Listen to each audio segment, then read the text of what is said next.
Your Buffalo Bills are now 6-3, and even though they lost to the Miami Dolphins on Sunday, they still had to pay a price. Dalton Kincaid went down with a hamstring. Landon Jackson went down with a major knee injury, and TJ Sanders will have an update on his injury recovery process as well. But we can't blame it all on injuries. The Bills are playing bad football, and I'm pretty frustrated about it all. If you are still frustrated with the way the Bills are playing football right now, show me. Go down below, like today's video. Honestly, everybody that views today's show should be going down below and hitting that thumbs up icon, because how could you be pleased with the way the Bills are playing right now?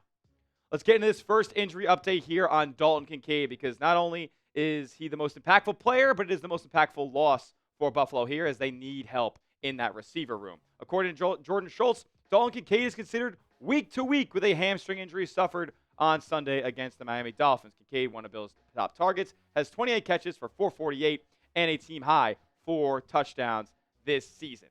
The Buffalo Bills are in major trouble without Dalton Kincaid. I don't think it takes a genius or Albert Einstein to know that the Buffalo Bills are struggling at wide receiver, not only separating but giving effort on their routes. Khalil Shakir is nothing but a wide receiver 3 gadget guy in the slot. Keon Coleman and Josh Palmer, they're not doing anything on the outside. Dalton Kincaid has been your best receiving option on the Buffalo Bills so far this year. As it stacks up, by the way, he's missed a game, so a game and a half missed. He got hurt right after the second half began against Miami on Sunday. So as it stands right now, with 7.5 games played, other guys have 9, 448, second on the team in receiving. By the way, that's only, 9 yards off of what Khalil Shakir has at this point. 15 yards a catch. That's second on the team, only to Josh Palmer, who has 10 catches on the season. First in receiving touchdowns. He's Josh's most reliable red zone target. Yards per game, first on the Bills. So they're losing their best receiver, also their second best statistical separator. Number 1 is Khalil Shakir, but all of his routes are 5 yards or less. If you want to expand a little bit more, because it's not just Dalton Kincaid being the best receiving option on the Buffalo Bills, he's one of the best receiving options in all of football. Specifically at the tight end position, he is one of the most efficient players in all of the National Football League. If you look at the tight end passer rating when targeted versus yards per target, I mean, Kincaid is by far the best tight end in the NFL when it comes to these efficiency stats. And it's honestly an indictment on the Bills. They don't put him on the field long enough, but maybe that's for a good reason, as Dalton Kincaid is now hurt once again. Thanks, Brandon. Would have been nice to go after one of the many pass catchers that were being talked about around the trade deadline, but instead you had to go out there and try to do business with a division rival and try to go out there and get Jalen Waddle, and you were laughed at by the Miami Dolphins. And then the New York Jets, who you try to get Quinnen Williams away from. Now, what does week-to-week mean for Dalton Kincaid here? Well, we've seen some injuries for the Buffalo Bills be deemed week-to-week so far this season. Well, DaQuan Jones, at that calf injury or right before the Falcons game, he ended up missing 3 games being deemed week-to-week. Josh Palmer, he's still out, has not played since he suffered that ankle sprain and was deemed week-to-week. 3 games missed for him as well. So let's just look at where Dalton Kincaid could be returning for Buffalo. The schedule that we all thought was, pretty manageable, pretty, favorable, you could say, in a lot of aspects at the beginning of the season. Well, now it looks pretty daunting. You got the Tampa Bay Buccaneers, who probably have Bucky Irving coming back next week. They're coming off a loss as well, and they are a good football team. So he's not going to be available for that game. What about Week 12 at the Texans, one of the best defenses in all of football, and their offense came along a little bit in that Jags game as well yesterday on Sunday. Yeah, that's going to be a struggle without Dalton Kincaid. At the Steelers, Week 13. That feels like the quickest that we could see a Dalton Kincaid return here, and the Steelers have a solid defense as well. The Bengals got Joe Burrow coming back for that game, and then you play the Patriots again, who are playing like one of the best units in all of football. So at best, it's looking like Dalton Kincaid can come back here Week 13 against the Pittsburgh Steelers. My next question to you is this. How many games do the Bills win over the next 5 games? Let me know down in the comment section. Is it 1-4? Is it 2-3? Is it 3-2? Do they win all 5? Do the Bills just go stupid these next 5 weeks? You let me know what you think in the comment section. Regardless of how many games they win, these guys got to step up. Dawson Knox, welcome back to your old role of tight end 1 that you had for 4 years in Buffalo. You're now called upon as the main target getter at the tight end position. And then Jackson Hawes. I mean, I bet you didn't think he'd be running as many routes as he is going to be at the beginning of this season.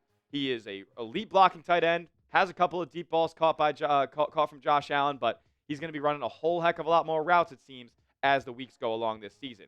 Next, we got to get into more injury news for Buffalo, and then we're going to talk about some things that Sean McDermott and Joe Brady said as they spoke to media for the first time this week. That around the corner. First, though, I got to tell you guys about these awesome, awesome shirts over at chatsports.com/Buffalo sale. This Pro Bowl one looking pretty dope. This whited out Josh Allen jersey, I like this one as well. These are just some of my favorite designs that they have at this link right here, this retro looking one. What about Josh diving for the pylon in the snow against the Niners? You can get all these shirts and more at this link right here, chatsports.com/Buffalo sale. These are just a few of my favorite designs. There's so many more styles available and sizes as well. Chatsports.com/Buffalo sale to get yours today. They're all on sale. So don't waste any time. Click that link in the comment section and description of today's video.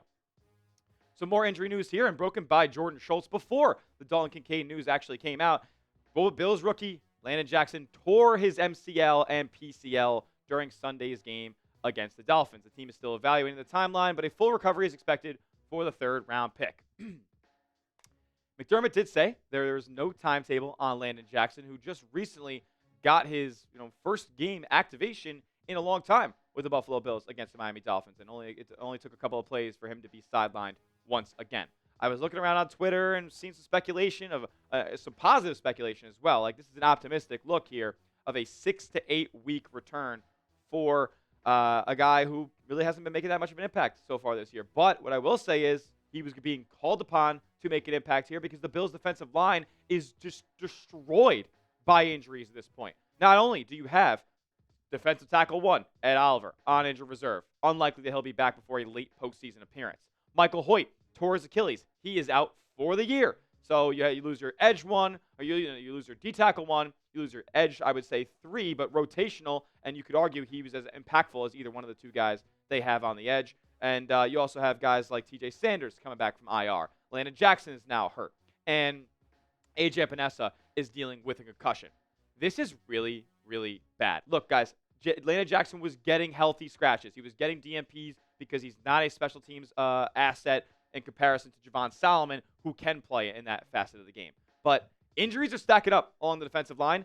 We were going to need Landon Jackson to go out there and at least be serviceable, be a body. The Bills had DaQuan Jones, the 300-pounder, playing defensive end against the Dolphins this week. They needed Landon Jackson, and now he's not available at all. Bad news for the Buffalo Bills, not only at the tight end spot, but along the defensive line as well. Some positive updates, though. We said we would get to TJ Sanders here. His practice window has been open. Remember, he was placed on injured reserve on October 11th, had a knee injury, ended up getting surgery to repair up that knee. It was a scope surgery, and his practice window is now opened off of injured reserve. Has 21 days before he is mandated to return and be activated for the Bills here before he has to go on injured reserve for the remainder of the season. So looks like the Bills are getting some depth back on the defensive line at that D-tackle spot. I wish it was an edge rusher that the Bills were getting back here, but more bodies in the defensive line, very welcome sign. Good to know that TJ Sanders is coming back here.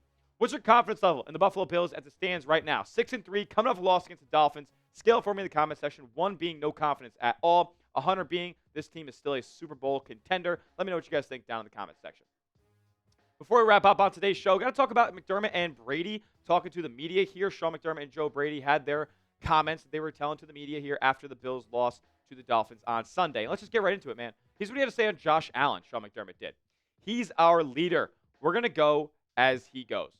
Nothing new there, nothing crazy there, but he did stress the importance of keeping Josh Allen healthy. Is Josh not at 100%? That's something that we're going to have to be monitoring here. And yes, obviously the priority is 100% keeping Josh Allen healthy. If he goes down, I mean, this Bills team could look like the worst in all of football. More on Josh Allen here from McDermott. He said that Allen is fully confident in our staff, specifically Joe Brady in particular. Not that he's been sitting back, that he's been very proactive in his approach. So I guess it's good to know that Josh Allen's got confidence in the offensive coordinator that he hand-selected. I'm not so sure a lot of Bills fans have confidence in Joe Brady, especially after yet another really cute fourth down call that resulted in a turnover on downs. Speaking on Keon Coleman's effort, Sean McDermott did, because we saw not only on slant routes but on deep go routes as well, we saw Keon Coleman kind of jogging through a lot of these routes, and his effort has been put into question. And Sean McDermott said if he's satisfied with the effort, he said he knows if I'm not satisfied. It's been good at times, and other times it can improve. So he really didn't directly answer that question. Clearly, Sean McDermott is not happy with the effort level and the production that Keon Coleman has brought to the football team this year. Who could have seen that coming? Bad football player. Joe Brady did say on the offense, when we have that type of performance, it falls solely on me. Well, then go fix it, Joe. Go keep some guys open, because clearly they can't get open on their own. So you have to go out there and be an absolute wizard drawing stuff up for this Buffalo Bills team. They're in a bad spot right now. And Joe Brady might end up getting a head coaching job at some point. Somehow. I don't know how it's going to happen, but he's a hot name around head coaching candidate circles. So the Bills could also be in line for a new offensive coordinator next season. Old friend? Josh's old friend? Could the next offensive coordinator of the Buffalo Bills be Brian Daboll, who was fired by the New York Giants as head coach on Monday morning? I don't think it's anything imminent. Sean McDermott did pretty much ruled it out as far as what's going on, in the current state of the Bills. But he did have high praise for Brian Daboll. Josh Allen, we know, has high praise for Brian Daboll. I just think we got to keep our nose to the grindstone on this one. I think it's a little bit more than a possibility that Brian Daboll could be in the offense coordinator seat for your Buffalo Bills next season. Should they bring him back? Let me know. He was the Bills OC for a bunch of seasons. Made a great rapport with Josh. Some people say that he made Josh Allen. Should the Bills bring him back as offense coordinator? Let me know in the comment section. Why for yes and for no. Very simple, fun question to wrap up today's show, as that will do it. Give me a follow over on Twitter at TylerJSmith. 2 H's because the name's common, but I am not. And make sure you are subscribed to the channel as well. YouTube.com/Bills News for the latest and greatest on your Buffalo Bills. We'll have a game preview coming out tomorrow for Bills versus Bucks. We'll see you guys all then. And as always, let's go, Buffalo.